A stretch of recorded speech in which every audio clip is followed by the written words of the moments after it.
Hello, and welcome to the Anglotopia podcast, where we explore fascinating stories of British history, culture, and travel. I'm your host, Jonathan Thomas, and today we have a very special guest joining us, the renowned author and historian Adrian Tinniswood. Adrian has written extensively on the history of Britain's country houses, and today we'll be diving into his latest book, The Power and the Glory, which explores the golden age of British country houses from 1870 to 1914. From aristocratic scandals to architectural marvels of these grand estates, we'll be discussing the lives, legacies, and fascinating details behind one of Britain's most iconic historical eras. So sit back and join us as we explore the world of the British country house with Adrian Tinniswood. Welcome, Adrian. Thank you. It's great to be talking to you as well, Jonathan. Yeah, Good to be here. Thank you. So, now you've written extensively about Britain's stately homes throughout British history. Most recently, your last book, you wrote about the fate of the great houses after World War II. So what made you want to go back further into history and dive into this fascinating period before World War I? Well, I kind of thought my story was incomplete, Jonathan. I wrote a few years ago, I wrote a book called The Long Weekend about the country house between the two world wars. And then, as you say, Noble Ambitions was about the post-war country house. And I just wanted to look at what was going on at the beginning of the 20th century, if you like.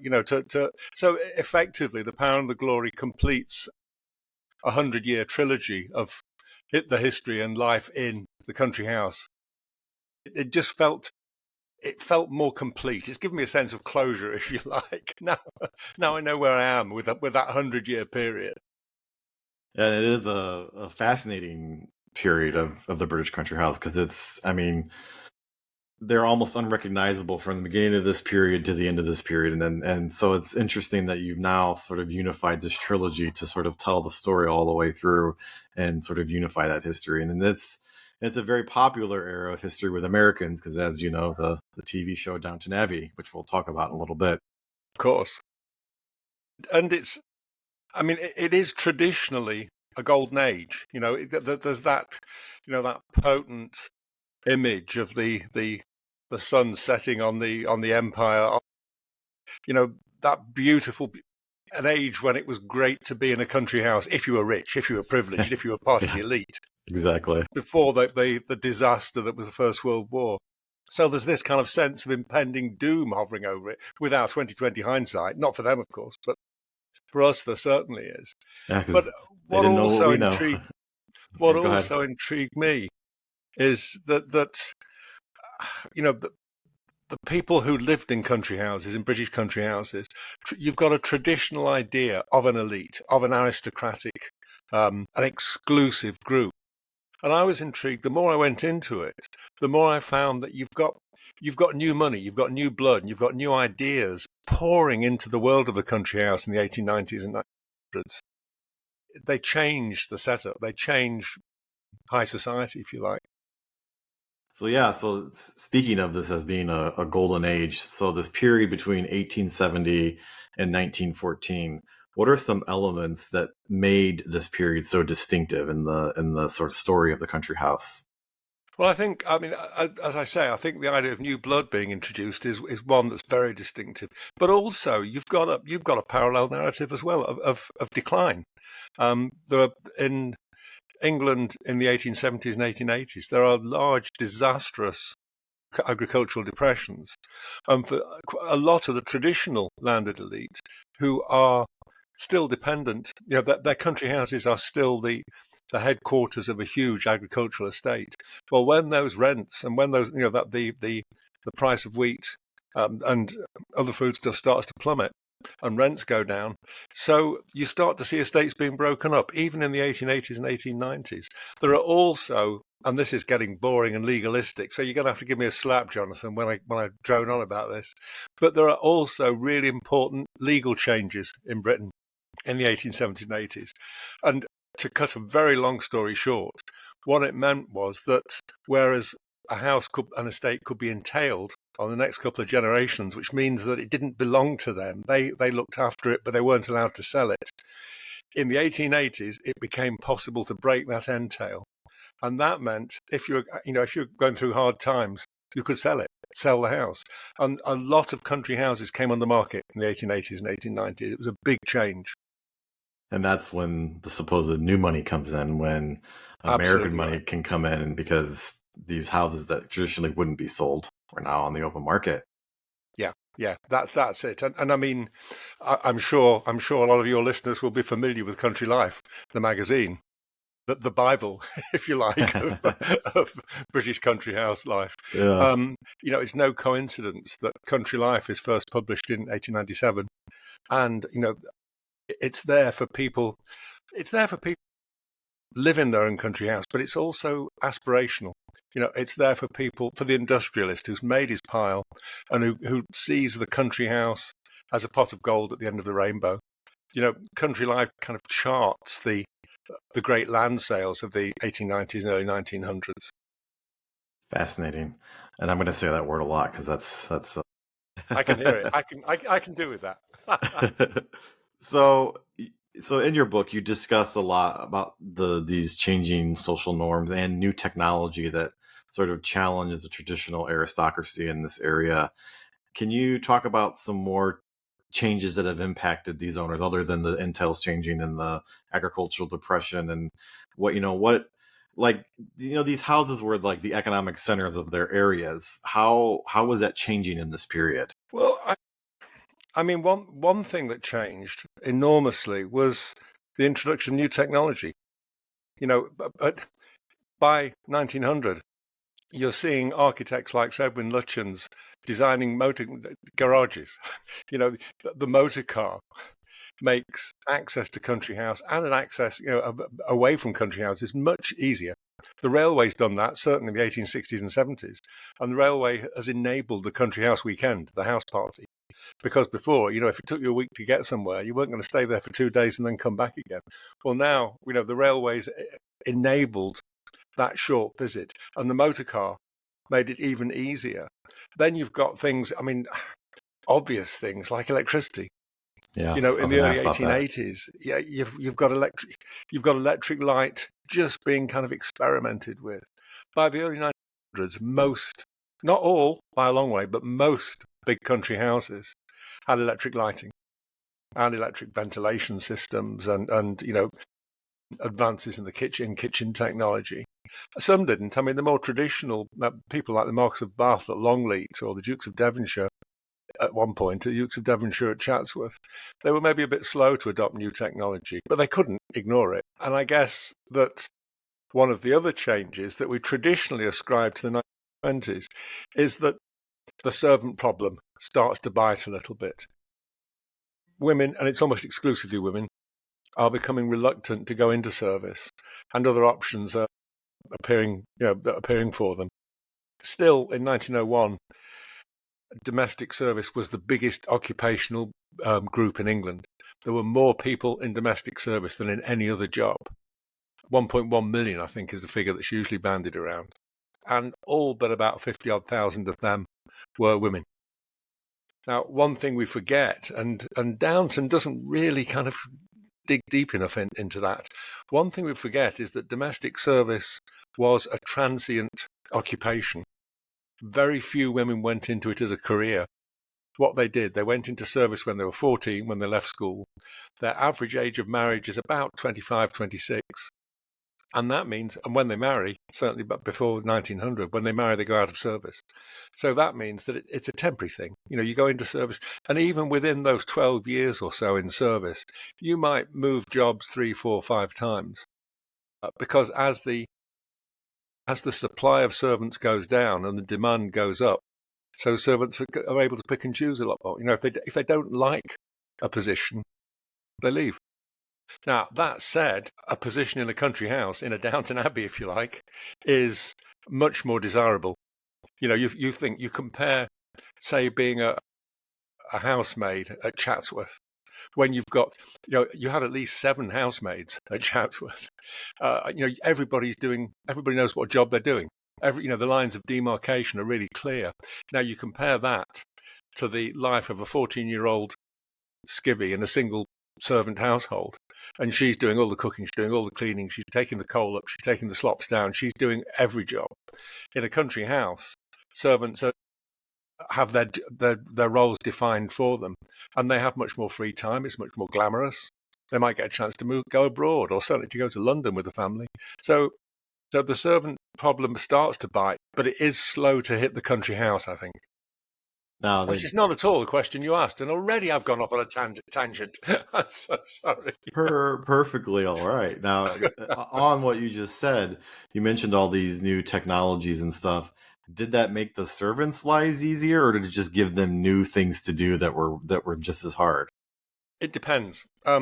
It did make their life easier. I mean, one thing that made their life a lot easier is hot and cold running water, which and decent heating systems. But there's still a sense, I think, even right up to 1914, that why do we need a bathroom when we've got servants to come and fill the bath and take the slops away?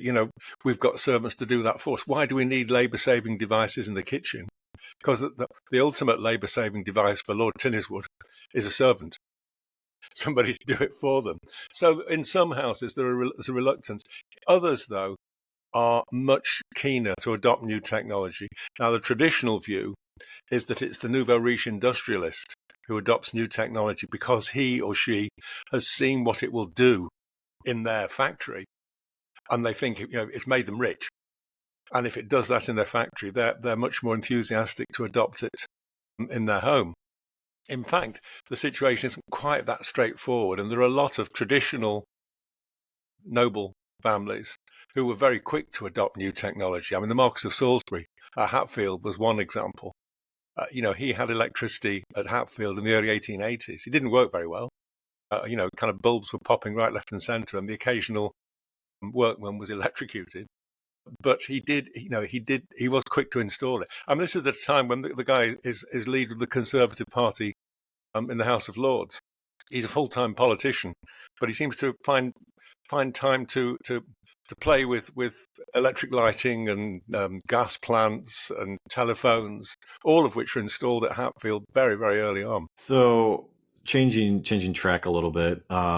In your book, some of the scandals you highlight, like Viscount Dunlow's marriage to a burlesque actress and Duleep Singh's financial troubles, seem almost worthy of modern tabloid headlines. How did these events reflect broader societal changes at the time? Were they a big scandal then, even if they would be now? The scandals that you mentioned were big scandals then, and this is the part of country house life that I love, Jonathan. It's the gossip. It's the gossip. It's the scandal. And you're right. I mean, Viscount Dunlow. We tell your listeners. Viscount Dunlow was the son of a very traditional Irish Earl Clancarty, and Viscount Dunlow was a bit of a brainless boy, but his father had high hopes for him. So when his father opened the newspaper one morning and found out that his 20-year-old son, had just got married, he was surprised. When he then realised that his new daughter-in-law was a music hall artiste, a burlesque dancer called Belle Bilton, who was on the halls with her sister as Belle and Flo, and Belle Bilton had an illegitimate child, and the father of Belle Bilton's illegitimate child was actually doing 6 months for fraud in Pentonville jail. Earl Clancarty was not happy. He was really not happy at all. What he did, he packed his son off to Australia. This is 10 days after the wedding, and told him he got to leave his wife behind. And then he set an army of private detectives on poor old Belle to try and find evidence of her adultery so that his son could sue her. They didn't find the evidence, so they made it up. They fabricated it. And Viscount Dunlow is brought back from Australia. There's a huge court case, 6 days at the law courts in the Strand. It's a massive cause célèbre.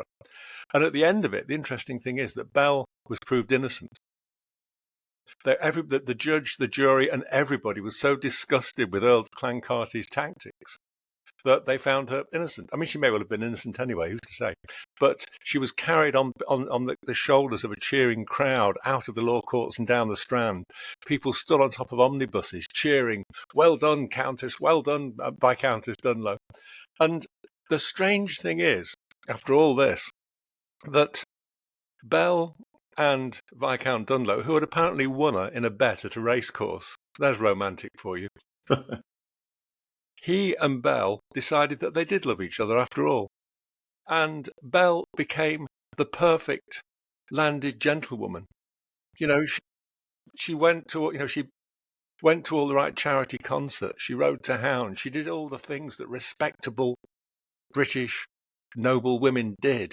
There's a fantastic photograph of, which I think I put in the book, of her at Edward VII's coronation, 1902, wearing her coronation robes as a countess, because her father-in-law, her dreadful father-in-law, was dead by that time, and her husband had inherited. So she was now Countess Clancarty, and she becomes what she's expected to be. She actually becomes a landed gentlewoman, a member of the nobility. And why someone hasn't made that into a movie? Come on, They must. That sounds. I've got to say, I'm more than a little in love with Belle Bilton. I think she's great. She's absolutely wonderful. So, also in the book, you talk about how American millionaires, Jewish bankers, and Indian princes become part of the British country house world. How did these new entrants change the dynamics of British aristocracy? Were they accepted? Were they ostracized? Were they kind of just tolerated? It's a complex story. It's a really good question, Jonathan. It's a complex story. I don't think there's a single answer to it. Certainly, Jewish country houses and Jewish country house owners were anti-Semitism was endemic in British high society in the late 19th, early 20th century. It was just part of life. And that kind of racism, sometimes it was overt. More often, it was kind of just hinted at. I mean, a little bit later, Philip Sassoon in the 1920s, who was a Baghdadi Jew, immensely rich, a wonderful man. And people didn't kind of badmouth him, but they talked about him being oriental or exotic. And, before the First War, cosmopolitan was the word that was used so often, and it was code for Jewish. And there is a sense among some of the more traditional country house owners that big Jewish families like the Rothschilds at Waddesdon, for example, that they were ever so slightly vulgar. They were ostentatious. They spread their money around too much. Now, looking back, we can see what they did. They bought absolutely beautiful things and filled their beautiful houses with those beautiful things. But there's this sense of not being one of us that kicks in. That's less of an issue, I think, with American money. We all know about the bartered brides. And again, we're getting back to Downton again, I think. But, the bartered brides, the 128 or so wealthy American women who married into the British aristocracy in the turn of the 19th, 20th century. What we don't know in quite so much detail is the men who came over. So William Waldorf Astor, who was in love with English society and out of love with New York society, moved over. He took British citizenship, I think. And he bought Cliveden, the great powerhouse on the Thames outside London. And then he bought Hever Castle, which was the traditional ancestral seat of the Boleyn family, Anne Boleyn. And he gloried in its Englishness, in its tradition, in its age. I mean, he spent half his time writing the most appalling historical fiction about. I mean, I couldn't even recite any of it. It's so dreadful. But you could tell he just loved the past, and he loved a long lineaged past. He loved a past that went back 500, 600, 700 years. And he also did a great deal of good. He restored Hever Castle, which was, half derelict when he bought it in, 1904, I think. You've also got another of my favourites is Isaac Singer. Isaac Singer, I'm talking now about what is currently my favourite country house in the whole world. It changes every day, that one. But at the moment, it's a place called Oldway Mansion.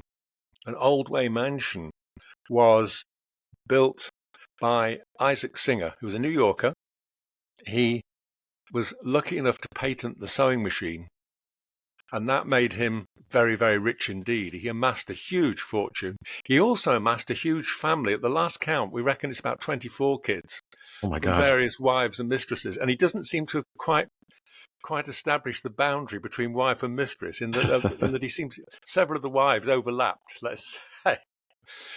He was forced out of New York society because of his goings on, and bought this wonderful house and built this wonderful house in Devon in the southwest of England called Oldway, and was fated by Devon society. His son, Paris Singer, and we're actually getting into Brooklyn Beckham territory now. Does David Beckham translate, Jonathan? Do Yeah, people know? yes, it does. Yeah, Yeah. Brooklyn Beckham. Well, like Brooklyn, Paris Singer was named after where he was conceived. So he's called Paris Singer because his parents conceived him in Paris. Paris Singer lived with his mistress at Oldway, who was the dancer Isadora Duncan, and she's left some wonderful accounts of life at Oldway, which Paris turned into this vast Versailles. He brought in French designers, French landscape designers, French architects, and made this fabulous, fabulous house, which is now in a bad way. So it's not in ruins, but it's not good, sadly. But Paris just established a dynasty, if you like, at Oldway. And then he cleared off to Palm Beach and built it, basically. He's responsible, Paris Singer is responsible for turning Palm Beach into the resort it is today. So you've got this amazing character. You've got to stop me because I'm going to keep going now. You've got Andrew Carnegie, who's born in Scotland, in Dunfermline, but of course goes to America, makes his fortune, steel and all sorts of things, comes back to Scotland, buys a run-down place called Skibbo Castle in the Highlands, and rebuilds it, basically, turns it into this massive, massive country house. There's a great story that in 1902, Edward VII paid a visit to Andrew and Louise Carnegie at Skibbo. They only got about half an hour's notice of a royal visit. Total panic. And for some reason, Andrew Carnegie received Edward VII in the library at Skibbo and proceeded to recite an amazingly anti-British poem by an American poet whose name escapes me for the moment. But it has the line in it, "Hail to thee, fat Edward." And when Carnegie got to that point, so the story goes, he paused and said, "That's you, sire." And Edward VII was not impressed. It was left to the Carnegie's 5-year-old daughter, Margaret, to rescue the day. She stomped up to the king with a rose in her hand, shoved it under his nose and said, "This is for you." And she was so cute that Edward VII couldn't be angry anymore. Well, you mentioned the Rothschilds, and I find the Rothschilds really interesting. I at one point a few years ago, I watched a fly on the wall documentary series about Wadson Manor, and they interviewed the late Lord Rothschild, and he said that even though they have been established in the aristocracy for over 150 years, the Rothschilds are still considered new money because of their Jewishness. And when you think, I mean, the family, even just in England, I mean, they're built all over Europe, but even just in England, you've got a whole a stable of country houses. There's Wadston, there's Mentmore, there's Ascot, there's Halton House, which Ferdinand Rothschild's cousin, Alfred Rothschild, built. Like Wadston, built in a kind of high Renaissance French style. And I mean, he was wonderful, Alfred Rothschild, but he was eccentric. I mean, he took visitors for rides around his estate in a coach and four, pulled by 4 zebra. He had pet zebras, which is not a usual thing for the English countryside, I'll tell you. He had a private orchestra, which he conducted himself with a diamond-encrusted baton. He had a troupe of performing Japanese dogs. Daisy Warwick, Countess Warwick, remember being at a party there where she said that the lead dog performed, but not according to the program, is what she said. And she left us to think whatever that means. So one of the most interesting figures in your book is Duleep Singh. Yeah. Forgive me if I pronounced it wrong. No, you don't. You pronounced it perfectly well. Who was who was the last Maharaja of the Sikh Empire, and he lived in an English country house before he fell out with the British government. So, can you tell us more about this Anglophile and how he tried to be accepted in the British aristocracy? How did this happen? It's so interesting. Yeah, I mean, I'm not sure he was an Anglophile. He ended up hating the English, but with good reason, I should say. I mean, as a child, he was he had the Punjab taken from him by the East India Company, and he was only a boy. He was taken back to Britain as the last Maharaja of the Punjab, of the Sikh Empire. He was given a pension by Queen Victoria, who took to him, and he rented a string of country houses until eventually, in the late 1860s, I think, he bought Elverden House in Suffolk, which is an enormous shooting estate, 17,000 acres, which for Britain is very big indeed. And although Elverden, the exterior is quite kind of ordinary, solid, it's Italianate, it's a block. You step inside and there's a riot of Rajput decoration in there. Everything, there's kind of writhing forms and geometrical shapes. It's the most beautiful, beautiful house. And Duleep Singh, it's rather like the Rothschilds, in a more obvious way, I suppose, that he's accepted and he's not. Everybody wants to go to his parties, but he's not quite one of us. That dreadful, dreadful phrase, not quite one of us. Again, at a time when racism is not given a second thought in British society then. He's called the Black Prince. Everyone thinks that's a great joke. Interestingly, his children, several of them anyway, become very English indeed. Prince Victor, his eldest son, marries Lady Anne Coventry. It's the first mixed race marriage in the British aristocracy. He marries the daughter of the Earl of Coventry at Croom. Another son becomes an antiquarian, lives in a lovely Tudor country house in Norfolk, devotes his life to antiquarian interest, to collecting portraits and memorabilia associated with Charles I. And he just becomes, ironically, when he died in the 1920s, this is Frederick Duleep Singh, one of his obituarists said he was really an English gentleman. Highest compliment. Indeed, yeah. It's a compliment rather than a description. You're right, quite right. Yeah. I hope they write that in my obituary. You've heard it here first, boys and girls. So you talked a little bit about William Astor and him coming in and restoring Hever Castle.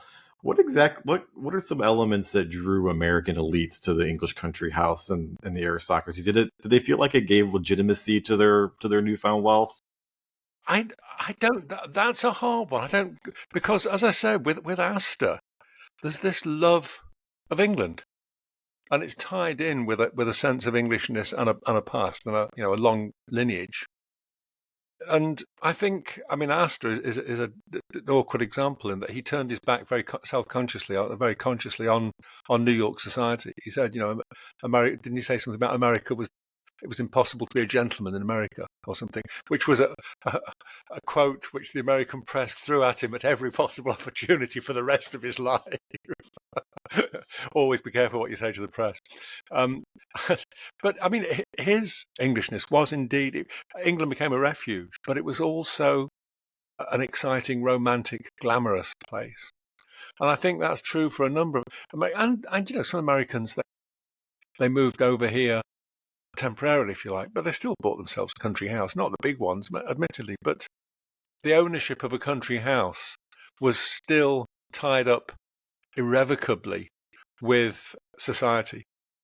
You could have a townhouse, and most, not only Americans, but most people did have, most wealthy people had a home in London. But you needed a country house. You needed to be able to entertain there. You needed somewhere to go at the weekend and to invite society, and to invite county society to come to you as well. So that ownership of country house confers all sorts of privileges and benefits, not just on American incomers, but on nouveau riche industrialists as well, on everybody. Yeah, and we've talked a lot about how, the aristocracy changed Americans, especially as they tried to assimilate. In what ways did Americans coming into the British aristocracy change things? Were they resented for their brashness and their wealth? I think they might have been resented for their brashness, but welcomed for their wealth. If you see what I mean. I don't know. I think that Edward VII, as Prince of Wales, has a lot to do with the relaxing conventions. Edward VII, as Prince of Wales, has, for one thing, he has a lot of Jewish friends. There's Ernst Cassel, there's Baron de Hirsch, there's the Sassoons. He's happy to socialise with people who would have been considered outsiders to his mother. Queen Victoria was anti-Semitic, very clearly anti-Semitic. Edward is very happy to have German friends, Jewish friends, American friends. And if the king does it, it becomes rather difficult for you not to. I mean, for one thing, just a trivial example. When Edward VII, as Prince, he's Prince of Wales right through to 1901 when Victoria dies, and then he's king till his own death in 1910. But as both Prince and King, he's a great country house goer. He's a great house party goer. He loves to be entertained, usually leaving his wife behind, the Queen, and taking his mistress with him. And he will tell his hosts who he wants them to invite. Which means, it's no good you sort of getting on your high horse and saying, "Oh, we don't want people like that in our house, do we?" Because the king has just said you will, and and that's enough. That's all that's needed. So he contributes a great deal towards this deformalization. That can't be a real word, but you know what I mean. This relaxation of the old rules. And yes, the old aristocracy will mutter and mumble and will say this isn't quite the thing. And again, but they're not one of us. But they can't do much about it when it comes from the top down. So, which was worse in this era, new money or American money? Well, I mean, what's the difference? I think I think that by 1914, with a few exceptions, by 1914, new money is accepted as part of British society and British landed society. And I also think that American money is accepted. Apart from anything else, there are people.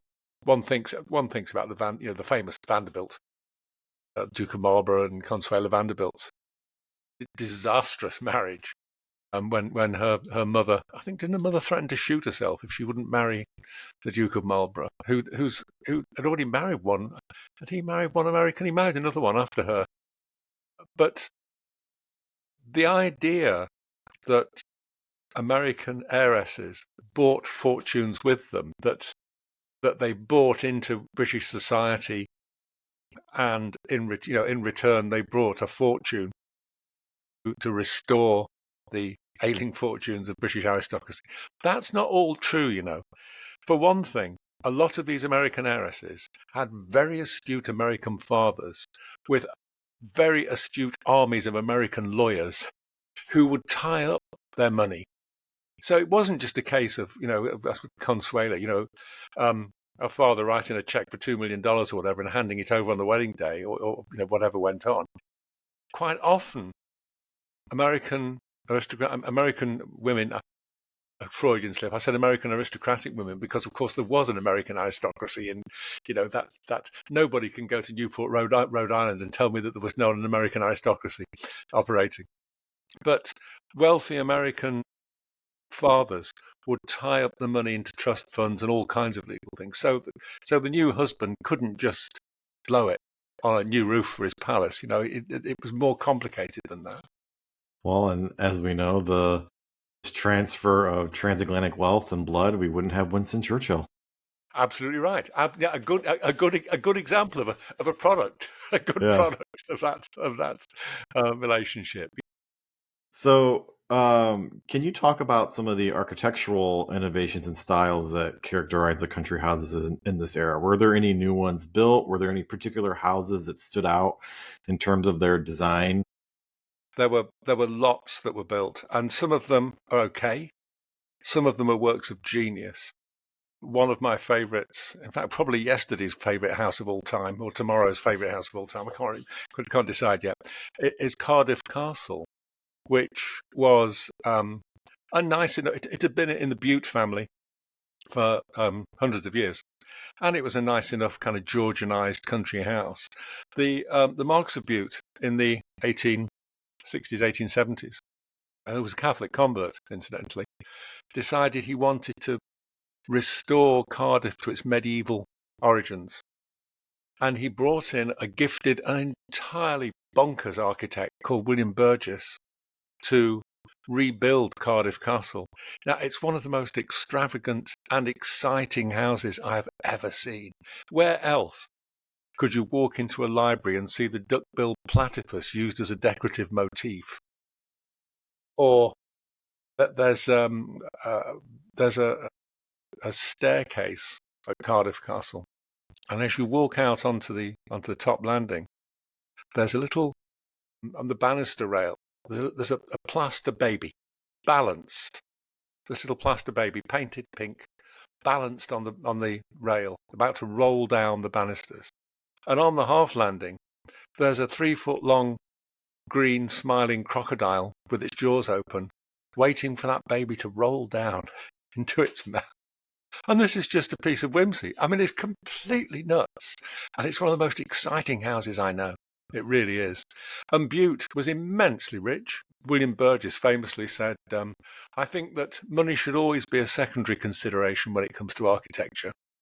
Now, don't you think every architect in the world has secretly thought that? But Burgess provided for the Marquis of Bute this fantasy, this sanctuary in which he could just get lost in a make-believe world of Knights of the Round Table, of Arthurian romance. As if that wasn't enough, Burgess also restored another castle outside Cardiff for the Marquis of Bute, Castell Coch, which again is just a complete bit of fun. It's like Disneyland, only good Disneyland. It's wonderful, wonderful. You then got, of course, arts and crafts houses. The arts and crafts movement being at its peak in the 1890s and early 1900s. Those lovely kind of timber-framed, soft, lyrical houses. Richard Norman Shaw, who built Cragside for the armaments manufacturer William Armstrong up in the north of England. Richard Norman Shaw was great. He was a very swift lad. The story always was that whenever he went to a house party or went out to a society dinner, he always used to make sure he had extra long cuffs on his dress shirts. So if he found himself sitting next to a likely client for one of his country houses, he could skim out those cuffs and start sketching out a design of the country house. And by the time dessert was served, it'd have sold a new country house to his neighbour. But he built Cragside for William Armstrong. And Cragside is, it's not a scholarly reconstruction of a medieval house or a 16th or a 17th century house, but it has elements of all of those things. So there's half timbering, there's tall Tudor chimney stacks, there's Georgian bay windows. And what Cragside does, it just conjures up a really soft, rather wonderful image of the past. It's a romantic image. Philip Webb did that as well. Philip Webb did that at houses like Standen outside London, which was built for a solicitor called Jonathan Beale and his family. And it's a lovely house. It's got weatherboarding and brick and stone. It's all kind of like an organic. It's as if it's just grown over the centuries. And it actually grew over a period of about 6 years. But Webb said famously, he said Webb's the most wonderful architect. He didn't design very much because he insisted on being personally responsible, on supervising all his projects. He famously said he was never satisfied until his buildings looked commonplace, which is lovely. Never mind the grandeur, never mind the kind of the ostentation. Just let's have it looking nice. Lovely, lovely. Now, by 1914, this is kind of a demarcation point in the history of the British aristocracy because the coming war and everything. Now, other than sort of the role of the country house had started to shift by now, what are some other key factors? Because we talked about this a little bit at the beginning, but what are some other key factors that led to this long decline of the grand estate in the 20th century that sort of happened in this time period? Well, if you talk to country house owners, they will say it's tax. In the 1890s, you see the beginnings of an imposition of death duties, of a capital transfer tax on the death of an owner, and those taxes are very low in the 1890s and indeed in the 1900s. However, by the 1930s, death duties on the big estates, that's estates worth more than £2 million, so they're the biggest country house estates. Death duties on those are 40%, which means that you had to find 40% of the value to give to the Treasury. And of course, that added to the sense of crisis. By the 1950s, those death duties and other estate taxes amount to 80% of the value. So you couldn't, if you died, your house died too, and that certainly added to that. That certainly contributed to that sense of impending doom, if you like. But also, I think by the 1990s, a country house wasn't as much of a necessary adjunct as it had been in the 1870s and 1880s. You start to see aristocrats who don't have country houses. Not that many, but you start to see some. And they live in towns, or they rent a country house. They might rent a house for the hunting season in Northamptonshire in the English Midlands, a famous fox hunting territory. They might just rent a house for a month or two, but they won't have an ancestral seat in the country. Things shift. Things are changing. The other thing, when we've touched on it already, I think, is the shortage of servants. If you've got a country house which is built to be run by 20, 30 indoor servants, and you can only get 2 women to come in from the village to clean every day, and 1 to cook, it makes it very difficult. Now, so many aristocrats struggled with this modernization and this new social order. Were there any notable figures from your research who embraced these changes more successfully and who, they were fine through all this? I actually think rather a lot of them were. I mean, I can't pick one out for you, but I do think that, I go back to what we said right at the beginning, that we look at the past with 2020 hindsight. It's like with the First War. We knew what was coming, which makes all those those summer garden parties in July 1914 makes them particularly poignant, because so many of the people attending them were going to be dead in 2 or 3 years' time in Flanders or France or wherever. But that's us. At the time, people were just living through things. They didn't think that things were changing that much. Aristocrats would happily, some would look down their noses at new money. Others would marry it. We're quite happy with it. Change came, but it came very slowly. I think when you're in it, it's really difficult to see those changes. It's only afterwards, as we look, from our 100-year-on vantage point, that we can tell how things, how the country house was hovering on the edge of disaster even in 1914. We look at the changing class structures, at the way that new money is bringing new blood into the country house world. But we're doing that. They didn't really know that.